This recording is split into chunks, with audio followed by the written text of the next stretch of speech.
हमारे समाज के भीतर से ही लोग निकलते हैं। युगों से देखते आइए, समाज में जब भी कुछ बुराई के तत्व फैलने लगते हैं, कोई न कोई महापुरुष हमारी ही बीच में से पैदा होता है। और ये हजारों वर्षों का अनुभव है कि ऐसे सुधारकों को हमेशा उनके कालखंड में शायद स्वीकृति मिली हो या न मिली हो, चुनौतियां रही हो या न रही हो, संकट झेलने पड़े हो या न पड़े हो, विरोध भी सहना पड़ा हो, लेकिन उस विचार में, उस तत्व में उतनी ताकत रहती थी, उनका कन्विक्शन इतना जबरदस्त होता था कि वो समाज की बुराइयों के खिलाफ लड़ने के लिए अपनी पूरी शक्ति लगा देते थे। लेकिन जब समाज इसे समझ पाता है तो जिसका कभी विरोध होता है उसको स्वीकृति भी उतनी तेजी से मिलती है, सम्मान और आदर भी उतना ही मिलता है। ये इस बात का सबूत है कि बुराइयों के पक्ष में, कुरीतियों के पक्ष में, अंधविश्वास के पक्ष में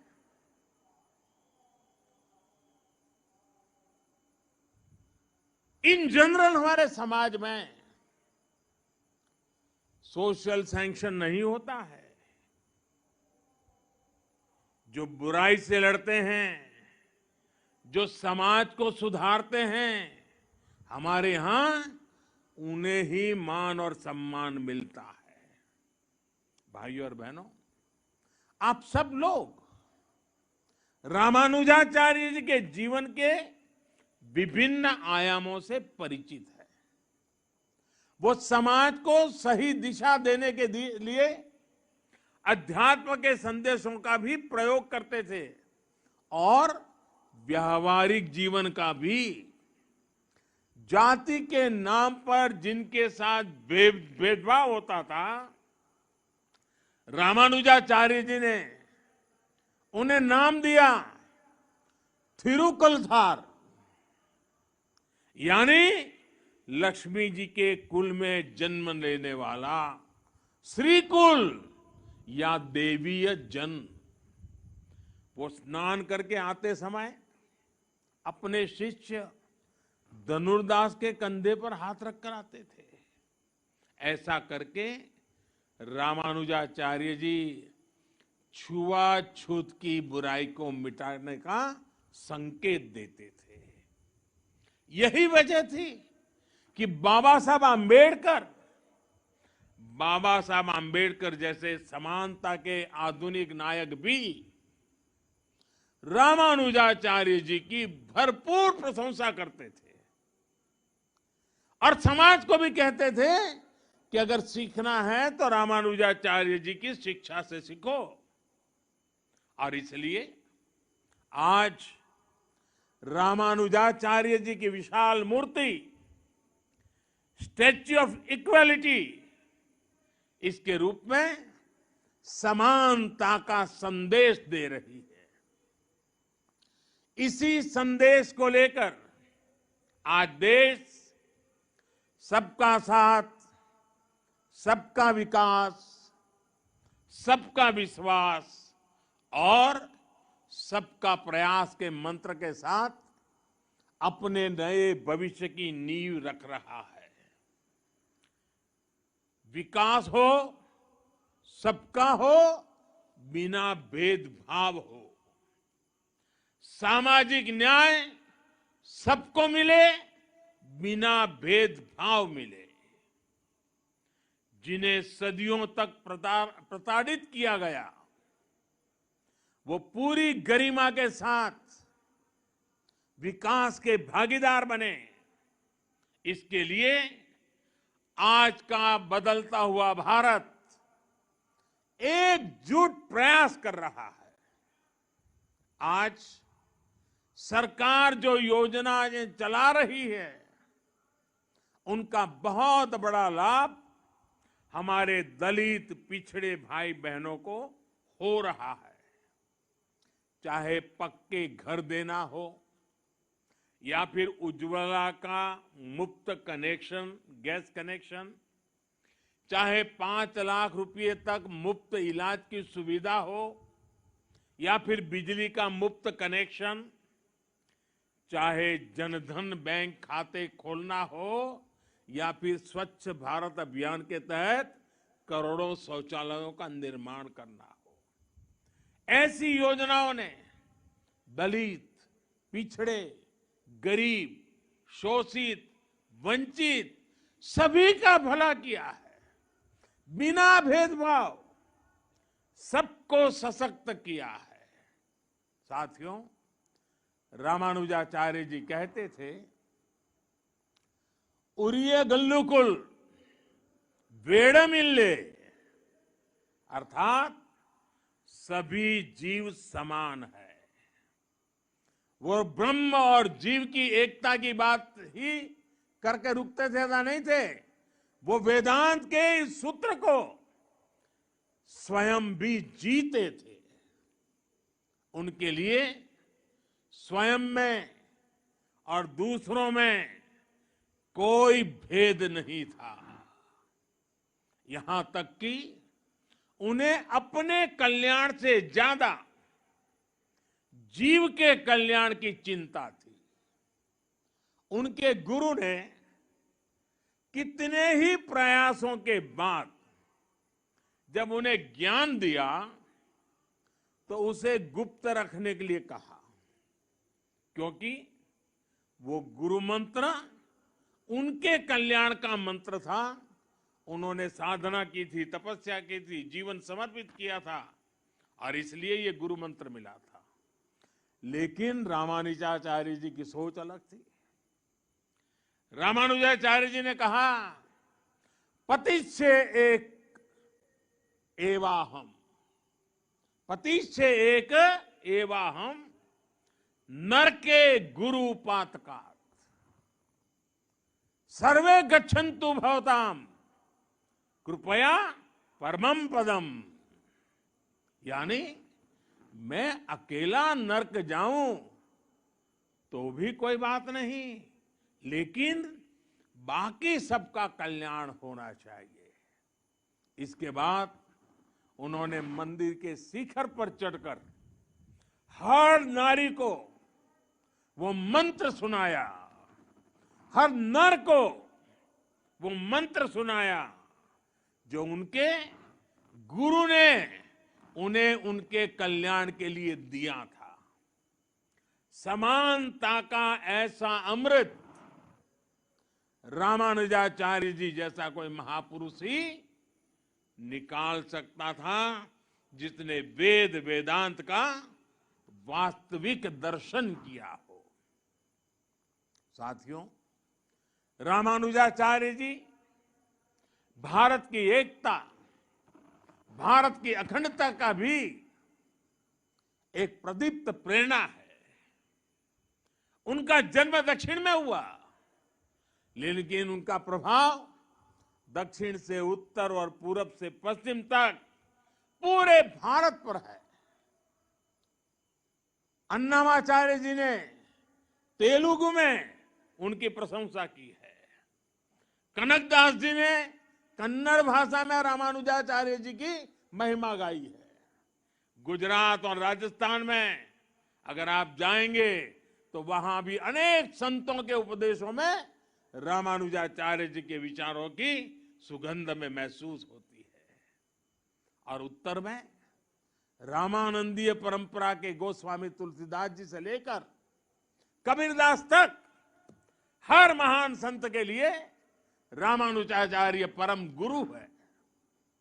एक संत कैसे अपनी आध्यात्मिक ऊर्जा से पूरे भारत को एकता के सूत्र में पिरो देता है, रामानुजाचार्य जी के जीवन में हम ये देख सकते हैं। इसी आध्यात्मिक चेतना ने गुलामी के सैकड़ों वर्षों के कालखंड में भारत की चेतना को जागृत रखा था। साथियों, ये भी एक सुखद संयोग है। श्री रामानुजाचार्य जी पर ये समारोह उसी समय में हो रहा है जब देश अपनी आजादी के 75 साल मना रहा है। आजादी के अमृत महोत्सव में हम स्वाधीनता संग्राम के इतिहास को याद कर रहे हैं। आज देश अपने स्वाधीनता सेनानियों को कृतज्ञ श्रद्धांजलि दे रहा है।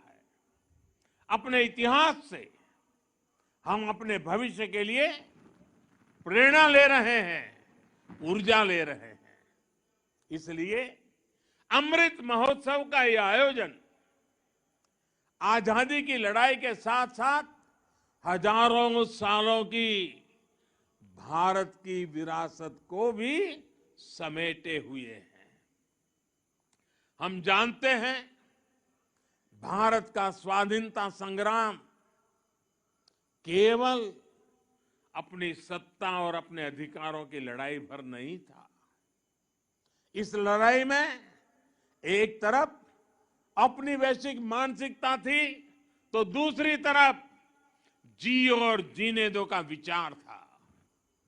इसमें एक और ये नस्लीय श्रेष्ठता और भौतिकवाद का उन्माद था तो दूसरी ओर मानवता और अध्यात्म में आस्था थी। और इस लड़ाई में भारत विजयी हुआ, भारत की परंपरा विजयी हुई। भारत के स्वाधीनता संग्राम में समानता, मानवता और अध्यात्म की वो ऊर्जा भी लगी थी जो भारत को रामानुजाचार्य जी जैसे संतों से मिली थी। क्या हम गांधी जी के बिना अपने स्वाधीनता संग्राम की कल्पना कर सकते हैं? और क्या हम अहिंसा और सत्य जैसे आदर्शों के बिना गांधी जी की कल्पना कर सकते हैं? आज भी गांधी जी का नाम आते ही वैष्णवजन तो तेने रे कहिए ये धुन हमारे अंतर मन में बजने लगती है। इसके रचयिता नरसिंह मेहता जी रामानुजाचार्य जी की भक्ति परंपरा के ही महान संत थे। इसलिए हमारी आजादी की लड़ाई को जिस तरह हमारी आध्यात्मिक चेतना ऊर्जा दे रही थी, वही ऊर्जा आजादी के 75 साल में हमारे अमृत संकल्पों को भी मिलनी चाहिए। और आज जब मैं भाग्यनगर में हूं, हैदराबाद में हूं, तो सरदार पटेल जी का विशेष उल्लेख जरूर करूंगा। वैसे किशन रेड्डी जी ने अपने वक्तव्य में बड़ा विस्तार से उसके लिए कहा। भाग्यनगर का कौन ऐसा भाग्यशाली होगा, कौन ऐसा हैदराबादी होगा जो सरदार पटेल की दीर्घ दृष्टि, सरदार पटेल का सामर्थ्य और हैदराबाद के आन बान शान के लिए सरदार साहब की कूटनीति को न जानता हो। आज देश में एक और सरदार साहब की स्टैच्यू ऑफ यूनिटी एकता की शपथ दोहरा रही है तो रामानुजाचार्य जी की स्टैच्यू ऑफ इक्वालिटी समानता का संदेश दे रही है। यही एक राष्ट्र के रूप में भारत की चीर पुरातन विशेषता है। हमारी एकता सत्ता या शक्ति की बुनियाद पर नहीं खड़ी होती। हमारी एकता समानता और समादर इस सूत्र से सृजित होती है। और साथियों, आज जब मैं तेलंगाना में हूं तो इस बात का जिक्र भी जरूर करूंगा कि कैसे तेलुगु कल्चर ने भारत की विविधता को सशक्त किया है। तेलुगु कल्चर की जड़ों का विस्तार सदियों में फैला हुआ है। अनेक महान राजा रानियां इसके ध्वजवाहक रहे हैं। सातवाहन हो, काकातिया हो या विजयनगर साम्राज्य, सभी ने तेलुगु संस्कृति की पताका को बुलंद किया। महान कवियों ने तेलुगु संस्कृति को समृद्ध किया है। पिछले वर्ष ही तेलंगाना में स्थित 13वीं शताब्दी के काकातिया रुद्रेश्वर रामाप्पा मंदिर को यूनेस्को विश्व धरोहर स्थल घोषित किया गया है। वर्ल्ड टूरिज्म ऑर्गेनाइजेशन ने पोचमपल्ली को भी भारत के सबसे बेहतरीन टूरिज्म विलेज का दर्जा दिया है। पोचमपल्ली की महिलाओं का हुनर पोचमपल्ली साड़ियां के रूप में विश्व विख्यात है। ये वो संस्कृति है जिसने हमें हमेशा सद्भाव, भाईचारा और नारी शक्ति का सम्मान करना सिखाया है। तेलुगु संस्कृति की इस गौरवशाली परंपरा को आज तेलुगु फिल्म इंडस्ट्री भी पूरे आन बान शान से आगे बढ़ा रही है। तेलुगु सिनेमा का दायरा सिर्फ उतना ही नहीं है जहां तेलुगु बोली जाती है, इसका विस्तार पूरे विश्व में है। सिल्वर स्क्रीन से लेकर ओटीटी प्लेटफॉर्म्स तक इस क्रिएटिविटी की चर्चा छाई हुई है। भारत के बाहर भी खूब प्रशंसा हो रही है। तेलुगु भाषी लोगों का अपनी कला और अपनी संस्कृति के प्रति ये समर्पण सभी के लिए प्रेरणा समान है। साथियों, आजादी के 75वें वर्ष में इस अमृत काल में श्री रामानुजाचार्य जी की ये प्रतिमा प्रत्येक देशवासी को निरंतर प्रेरित करेगी। मुझे पूरा भरोसा है आजादी के अमृत काल में हम उन कुरीतियों को भी पूरी तरह समाप्त कर पाएंगे जिन्हें खत्म करने के लिए श्री रामानुजाचार्य जी ने समाज को जागृत किया था। इसी भाव के साथ पूज्य स्वामी जी का आदर पूर्वक धन्यवाद करते हुए इस पवित्र अवसर में हिस्सेदार बनने के लिए आपने मुझे अवसर दिया। मैं आपका बहुत आभारी हूं। विश्व भर में फैले हुए प्रभु रामानुजाचार्य जी के विचारों से प्रभावित, प्रेरित हर किसी को मैं अनेक अनेक शुभकामनाएं देता हूं। मेरी वाणी को विराम देता हूं। आप सबका बहुत बहुत धन्यवाद।